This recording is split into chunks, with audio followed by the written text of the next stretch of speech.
네, 안녕하세요. 지난 시간에 이어가지고 이번 시간에는 이제 주택임대차 관련 그 대법원 판례 10번에 대해서 제가 말씀을 드리겠습니다. 이 타이틀을 보니까 주택입니다. 일반 단독주택입니다. 아파트가 아닙니다. 일반 단독주택의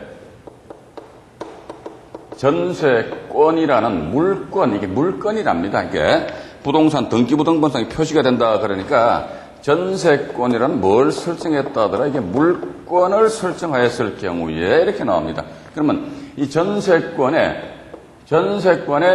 효력이 미치는 범위가 과연 어딘가 요것부터 우리가 따져봐야 되거든요. 자, 통상적으로 일반 단독주택이 나게 되면은 땅 따로 건물 따로 이렇게 놓는단 말이에요. 왜냐면 등기부등본을 받아보게 되면은 토지 등기부등본 따로 나오고 건물 등기부등본 따로 나옵니다. 이 상태에서 건물 그것도 몇 층, 1층 이 부분에 대해서 어떻게 누가 갑이라는 사람이 뭐를 주택임대차 계약서를 작성하고 전입신고를 하면 그 채권 계약이 되는데 집주인하고 합의해가지고 여기다가 전세권, 이게 물건이니까 참 되게 세다 하더라. 그러니까 우리 전세권 설정합시다 해가지고 집주인 그래 건물에 대해서 네 전세권 설정해라 이렇게 쌍방간에 합의가 이루어지게 되면 이 전세권이라는 이 내용 자체가 부동산 등기부등본상에 즉 이 갑이라는 사람이 이 건물을 임차를 하는 그 물건 자체에 대해서 물건 등기가 됩니다. 자, 이 상태에서 이 주택이 만약에 경매가 신청되었다면 이렇게 나옵니다. 경매가 신청되었다면은 근데 우리 여러분들 현재 그 10번 그 자료 이 판결이 나오기 이전에는 말이죠. 이렇게 보시면 돼요. 갑이라는 사람은 건물에 대해서만 전세권 설정했습니다. 토지에 대해서는 전세권을 당연히 집주인은 건물에 대해서 집주인들 전세권 설정 잘 안 해줍니다. 왜냐면 자기네들 등기부등본이 지저분해진다 해가지고. 그런데 건물에 대해서 우여곡절 끝에 집주인은 어쨌든 설득을 시켜가지고 갑은 등기를 했다. 토지에 대해서는 전세권 자체가 등기를 아예 이제 안 해준다는 거죠. 자, 그러면은 이러한 상황이라면은 전세권은 어디에만 효력이 미치지? 건물 부분에. 자, 전세권은 뭐다 이게? 건물 부분에 대해서만 전세권의 효력이 미쳐버립니다. 자, 그런데 만약에 이 주택이 나중에 경매가 된다고 그러면 말이죠.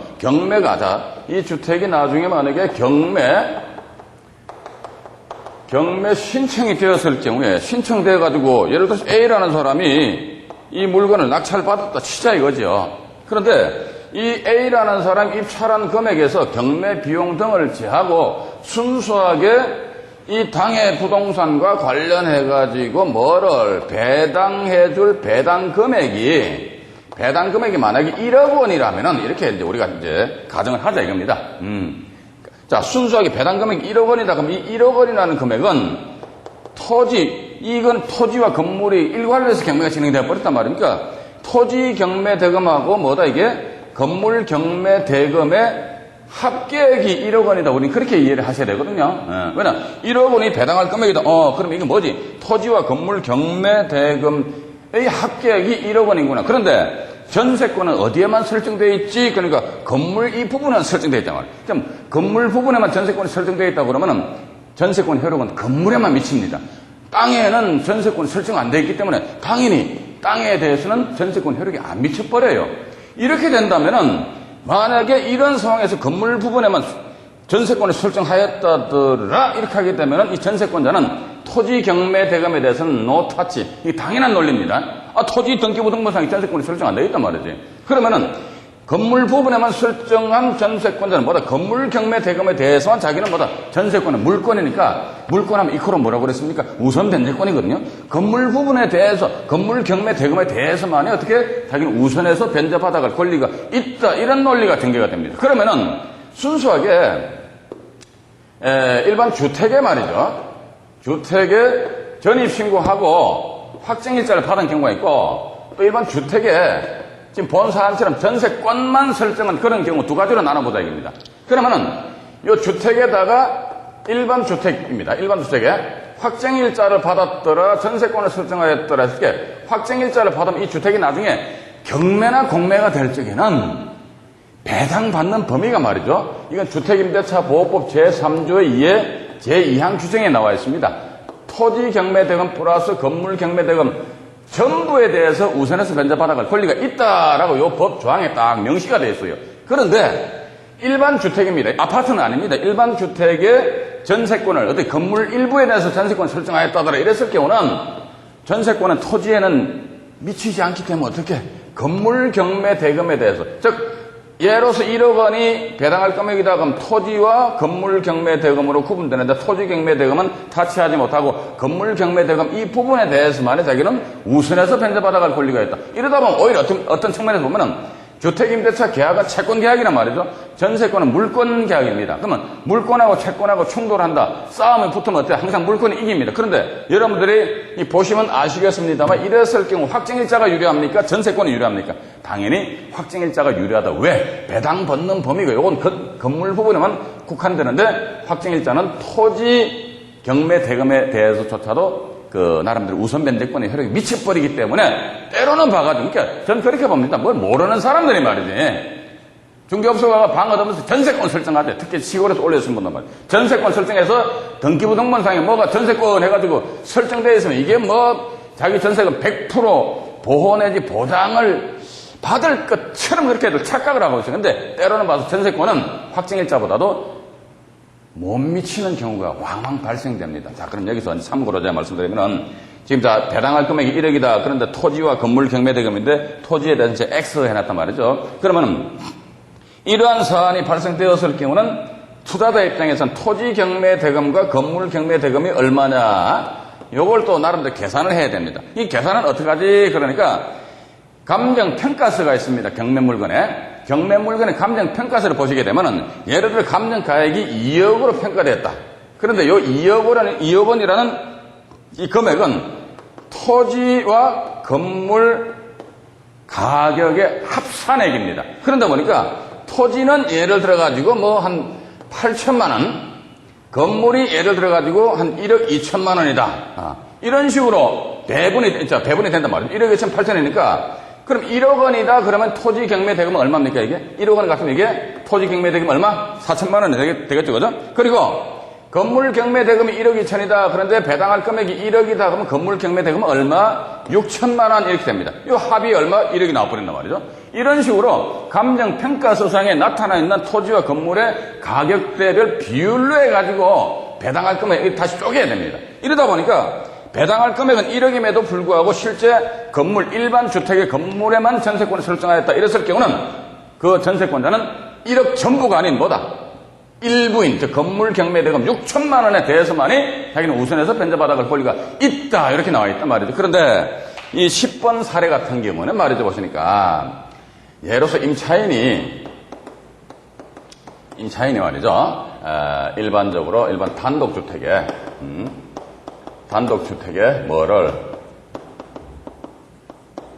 전세권을 설정했다 이렇게 보자 이겁니다. 그럼 제가 조금 전까지 단독주택에 전세권을 설정하였더라 그러면 전세권의 효력이 미치는 범위는 건물에만 국한시켰기 때문에 땅값에 대해서는 전혀 타치하지 못한다 이런 말씀을 드렸거든요. 그런데 요 10번 판결 내용을 보니까 임차인이 비록 단독주택의 건물 부분에 대해서 전세권만 설정했다. 자, 보시니까 건물 나오잖아요. 그죠? 여기에 대해서 건물 부분에 대해서 전세권만 이 사람이 전세권만 설정하였더라도 그러면 전세권의 효력은 토지에 대해서 전혀 미치지 않습니다. 그럼에도 불구하고 경매 시 어떻게 토지 경매 대금에 대해서 배당 참여할 수 있는 요건이 바로 10번에 나와 있는 그 사례입니다. 그러니까 건물에만 설정된 전세권이 경매 시는 뭐다? 토지 경매 대금에 대해서도 우선 변제 받아갈 수 있는 요건이 뭐냐? 이게 이제 10번 그 사례인데, 그 경우는 뭐냐면요. 첫 번째가 임차인이 그 주택에 전입신고를 해야겠죠, 그죠? 또 두 번째가 임대인하고 임대차 계약서를 작성한다면 이렇게 나옵니다. 자, 임대차 계약서를 작성한다면, 그럼 이 임대차 계약서상에, 물론 임차인이 여기다가 확정일자 도장을 받아 놓으면 문제는 없어요. 근데 확정일자 도장을 안 받았다 이거지. 확정일자 도당을 임대차 계약서상에, 자, 임대차 계약이라는 건 채권 계약입니다. 전세권은 물권 계약이고, 그러니까 임대차 계약서상에 확정일자를 받아놓지 않았다 손치더라도 임차인이 전입신고하고 임대인하고 임대차 계약서를 작성하였다면 그때는 뭐다? 등기부 등본상에 보면요, 전세권이 설정되면 설정된 날짜가 표시가 되잖아요, 그죠? 예.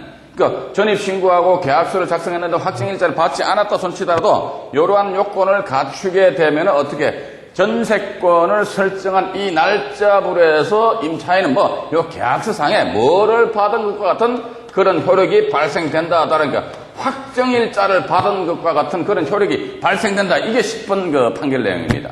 자, 그러면 여기서 보시니까 순수하게 임차인이 전세권만 설정한 경우가 있습니다. 자, 전세권만 설정했다 그러면 제가 조금 전에 말씀드린 대로 일반 주택이라 하게 되면 건물에만 전세권 효력이 미치기 때문에 땅값을 저는 못하지 않다 이거지. 그런데 억울하다 이게. 그럼 어떻게? 전세권도 설정하고, 이번에는 전세권도 설정하고 임차인으로서 전입신고도 하고 계약서도 작성했다. 그런데 확정일자를 안 받았다 손치더라도 요러한 요건만 갖추게 되면 전세권 등기된 이 날짜부로 해서 확정일자를 받은 것 같은 그런 효력이 발생된다. 이렇게 나옵니다. 자, 그럼 우리가 주임법 또 나오네요. 그죠? 3조의 2의 제2항. 요 조항을 딱 보게 되면요. 확정일자, 임차인은, 법 3조 제1항에 의한 요건과 그리고, 임대차 계약청사상에 확정일자 도장을 빵 찍어 놓게 되면 주택이 경매나 공매시입니다. 일반 임대차는 관계없어요. 경매나 공매시는 어떻게 한다더라? 자기 보증금액에 대해서 후순위 권리자보다도 정부에 대해서 우선해서 변제받아갈 권리가 있다. 그러나서 보니까 토지 경매, 대지 가격 포함 이런 식으로 나왔습니다. 확정일자는 뭐라니까? 제가 조금 전에 말씀드렸습니다만은 확정일자는 토지 건물 정부에 대한 우선 변제권이 있고 일반 단독주택의 건물에만 전세권이 설정됐다. 그러면 건물에만 국한해서 우선 변제권이 있다. 그런데 일반 단독주택의 건물에만 설정된 전세권임에도 불구하고 토지 경매 대금에 대해서 자기가 우선 변제를 받기 위해서는 어떤 요건을 갖추면 되지? 그러니까 조금 전에 말씀드린 대로 네가 1차적으로 전입신고해라. 전입신고해야지만 임차인으로서 일단 지위를 가지잖아요. 그죠? 그 다음에 계약서 작성해라 이거지. 그러면 확정일자를 안 받았다 손치더라도 어떻게 전세권이 설정된 이 날짜부로 해서는 뭐다? 확정일자를 받은 것과 같은 그런 효력이 발생된다. 그래야지만 건물에만 비록 전세권이 설정되었음에도 불구하고 경매시는 어떻게 토지 경매 대금에 대해서도 우선 상환 받을 수 있다는 거 그렇게 여러분들 좀 이해를 하시고 참고로 제가 일반 집합 건물 있지 않습니까? 아파트라든지 뭐 다세대라든지 또 뭡니까 연립주택 이런 게 있습니다. 또 뭐 빌라 뭐 이렇게 표현하는데 이런 건물은 뭐더라 이게 소위 이제 구분 등기된 집합 건물이랍니다. 단독 건물이다 하면 집합 건물 이렇게 집합 건물이 집합되어 있대요. 각 세대별로 다 집합되어 있으니까 집합 건물의 경우에 있어가지고 전세권이 설정된다. 이랬을 경우 전세권의 효력은 말이죠. 소위 전유 부분 전용 면적 있잖아요. 100이로 100이요. 전유 부분에만 전세권이 설정되었다 손치더라도 집합 건물 같은 경우는 보면은 대지권 등기가 되어 있습니다. 일반 단독 건물 같은 경우는 등기소 가셔가지고 여러분들 등기부 등본 발급 받아보시게 되면 땅 따로 건물 따로 이렇게 두 통이 나옵니다. 근데 일반 이런 집합 건물 같은 경우는 등기부 등본을 달랑 발급 받아보시게 되면 어떻게 등본이 달랑 한 통이 나옵니다. 한 통상에 보면은 전유 부분 표시되어 있고 또 그 뒤에 보면 뭐가 표시되어 있다다? 대지권, 땅이 있어야 될 거 아닙니까? 땅이. 대지권도 표시된다. 그런데 전세권이 어디 전유 부분에만 설정되었음에도 불구하고 이 전유 부분에 설정된 전세권 효력은 어디까지 미친다 이게 종된 권리인 대지권에까지도 미쳐버린대요. 여기 차이점입니다. 일반 단독 건물 같은 경우는 건물에만 설정했는 그럼 알아서 건물에만 국한해서는 우선 변제 받아가라. 그런데 일반 집합 건물 같은 경우는 건물 부분에만 전세권이 설정되었음에도 불구하고 그 종된 권리인 대지권에까지도 전세권 효력이 미치기 때문에 따르면 뭐다 이 전유 부분 이게 뭡니까? 건물이죠, 그죠? 대지권이 이게 뭐죠? 토지죠. 따라서 이런 토지, 건물 전부에 대해서 우선 상환 받아갈 수 있다는 거. 요 내용을 여러분들이 10번입니다. 이걸 참조하시기 바라고. 이제 11번 보십시오, 이제. 자, 11번은 보시니까, 11번은 이제 타이틀이 전 소유자가 임차인일 경우 이렇게 나와 있습니다. 전 소유자가 아마 현 뭐다? 임차인일 경우, 뭐 이런 경우 있을 수 있겠죠. 봐가지고, A라는 사람이 전입신고를 했습니다. 근데 전입신고도 주민등록도 주민등록 나름입니다, 여러분. 그러니까, 전입신고를 했는데 A는 이때 전입신고를 뭐로서 전입신고했다 하더라? 임차인으로서 전입신고가 안 해요. 그럼 뭐다, 이게? 소유자로서 내가 이 집에 사니까 소유자로서 이 사람이 이 집에 대해서 전입신고를 했습니다. 내가 집 사고 나서 전입신고한다고 말이죠. 그리고 나서 그 뒤에 누구한테 A가 B한테 부동산을 어떻게 팔아버립니다. 부동산을 팔면서 그냥 A가 다른 데로 이사를 가보면 아무런 문제가 없는데 팔면서 아마 또 A하고 B하고는 이제 A가 이 집에 대해서 상당히 미련을 많이 가지고 있었던 모양입니다. B하고 이제 협의해가지고 야 내가 이 집을 내가 당신한테 파는데 내가 당신하고 다시 임대차 계약 체결해가지고 내가 이 집에서 계속 눌러앉아 사는 걸로 하자. 해가 B와 A 간에 합의가 이루어지게 되면 그때는 B가 뭐가 됩니까? 임대인이 되고 A가 뭐가 됩니까? 임차인이 돼버리잖아요. 그죠? 그러니까 주택의 소유권이 A에서 B로 넘어갔다. 그런데 A가 여전히 이 집에 대해서 B하고 뭐다? 임대차 계약 체결해서 그전에는 소유자였는데 현재는 뭐다? 임차인으로서의 지위를 가졌는데 이때 나중에 이게 주택이 만약에 경매가 신청되었다면 A는 뭡니까? 전 소유자 겸 현 임차인이란 말이죠. 그러니까 여러분들 보시니까 주민등록도 말이죠. 주민등록 나름이더라. 뭐냐 이게? 소유자로서의 주민등록과 임차인으로서의 주민등록 이게 두 가지로 나눕니다. 그러면 경매 사건에 있어서 임차인이 낙찰자한테 임차인이 낙찰자한테 대항할 수 있나 이거지 소유자가 낙찰자한테 대항할 수 있나 그건 없습니다. 그러니까 임차인이 낙찰자한테 대항할 수 있는 주민등록도 주민등록 나름이요. 소유자로서 주민등록은 뭐다? 아무런 의미가 없어. 왜? 임차인으로서 주민등록하니까 이것은 주택임대차보호법 제3조 제1항에 나버리거든요. 따라서 임차인으로서 주민등록하니까 전 소유자 겸 현 임차인일 경우에 이 사람이 분명히 이 사람은 이때 전입신고했잖아요. 그죠? 그런데 만약에 B라는 사람이 예를 들자면요. B가 8월 27일 날 소유권 이전이 되면서 동시에 아마 잔금이 좀 모자라가지고 은행에서 대출을 받아가지고 이 A한테 일부 지급했다 치다 이거죠. 그러면 8월 27일 날 동시에 뭐가 설정되었다더라? 돈을 빌려서니까 은행에서 당연히 건전한권 설정할 거 아닙니까? 누가 빌렸다? B가 빌렸기 때문에 B가 8월 27일 날 자기 앞으로 소유권 이전 등기 따닥 하면서 동시에 전환권 따닥 하게 됩니다. 우리가 이게 경매 사건에 있어서 잔금 대출을 금융기관에서 받지 않습니까? 이랬을 경우 등기도 보면 이렇게 됩니다. 예를 들어 8월 27일 날 내가 잔금을 납부한다 그러면요. 금융기관에서 거래하는 그 법무사가 어떻게 법원에 갑니다. 가가지고 요 날짜에 여러분들 낙찰자 명의로 소유권 이전 등기 해주면서 동시에 따닥 해가지고 이 양반들이 건전한 걸 딱 설정해버린단 말이지. 그런데 예를 들어가지고 요 A라는 사람이 전입 날짜가 언제더라? 그러니까 예를 들어서 6월 1일 날 전입신고했다. 그럼 단지 주민등록 전입신고한 요 사실만 가지고 따지게 되면은 대항력은 언제지? 그러니까 이게 6월 2일 몇 시 오전 0시냐? 그건 아니다 이게. 왜?